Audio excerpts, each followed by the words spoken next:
We're back on SportsCenter. Here's Coach K. All right. So first of all, congratulations to North Carolina. Hubert and his staff and those kids have done a heck of a job. And tonight was a battle. I mean, it was a game that the winner was going to be joyous and the loser was going to be in agony. And that's the type of game we expected. We would have liked to have been on the other side of it. But I'm proud of what my guys have done. And they've been an amazing group for me. The youngest team I've coached. And we had our chances tonight. And they made a couple more plays than we did. But our guys played their hearts out. And but I'm proud of them. I've loved my team, and my staff loves them. And they've been just a joy for me to coach. So we can open it up. We'll take questions for Coach Krzyzewski, your student athletes from Duke. Second row on the right, Jeff. Jeff Goodman from Stadium. Mike, what were your emotions when you were walking off the court for the last time? Yeah, I'm not, it's not about me, right? Especially right now. As a coach, I'm just concerned about these guys. I mean, I see, they're already crying on the court, and I mean, that's the only thing you can think about. And then going into the locker room, I've said my entire career, or when I knew what the hell I was doing, that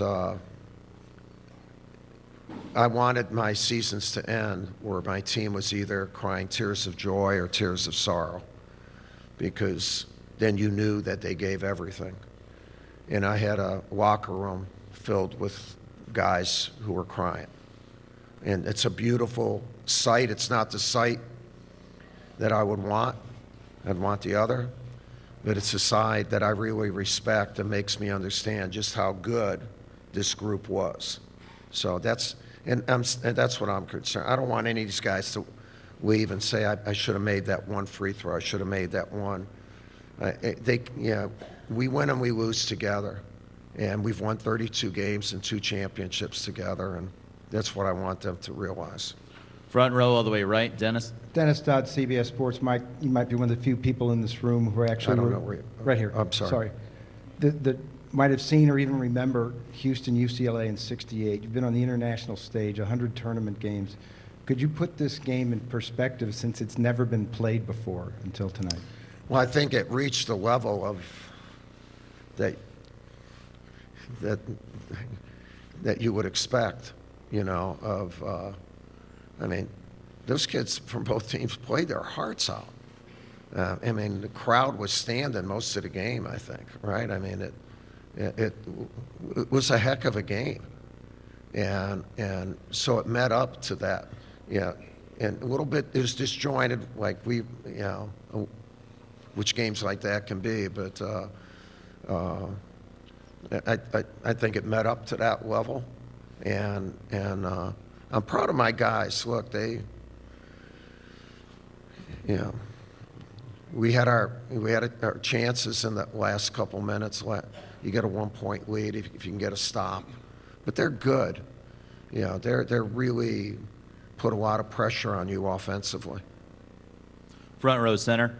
Coach Schaefer Murray, Washington Sports Network. Can you just reflect on your career and what it's meant to you? I'd rather not. I'm not thinking about my career right now. Can you talk about what it's meant to you to make this magical run with this group of guys? Yeah, for these guys, have been a joy. When we made our announcement, it would be our last year. I told my wife, Mickey, I said, look, we're going for it. I'm going to put everything into it, and I got a group. They're young, but I think they got a chance. And I was right about that. I was right about that. So every day, I mean, we had some few bumps in the road here, but they won 32 games, man. They turned it around in March, where they've been beautiful young men to coach. So I could not ask for more. Front row on the right side, Dana. Dana O'Neill with The Athletic. Mike, you talked about the tears for them, but you're obviously dry-eyed right now. I mean, you have perspective, obviously, that they don't have. How do you what is your perspective on all of that, and how do you kind of keep your emotions in check right now? I think when you have 3 daughters, 10 grandchildren, and you've been through quite a bit, you're used to taking care of the emotions of the people you love and that you're responsible for. And that's where I'm at. And I'm sure at some time I'll deal with this, in my own way. But for right now, we need to deal with it with our family. We've developed a family, and in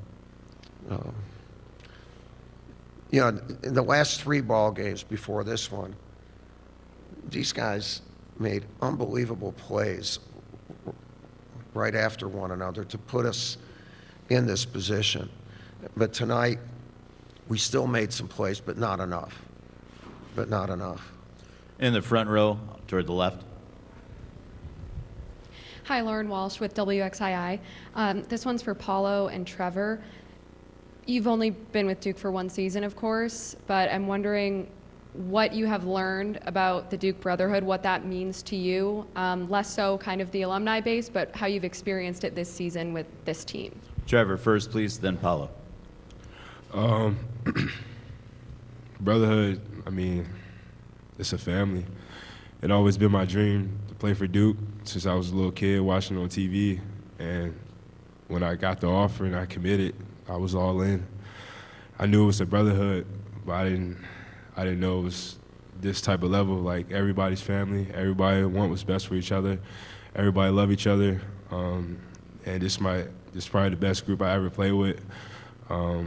Every day, they all talk to me, tell me, give me motivation, held me responsible for everything, and I'm happy I played with them, and I'm happy, I was able to come here and play with this group, and I can't ask for nothing else. This is SportsCenter. A game for the ages, a rivalry for the ages, a career for the ages comes to an end. Much more from Coach K and his players throughout the night here on SportsCenter. Our post-game coverage is just beginning. But Nicole, how did we get here? We got here because it's the story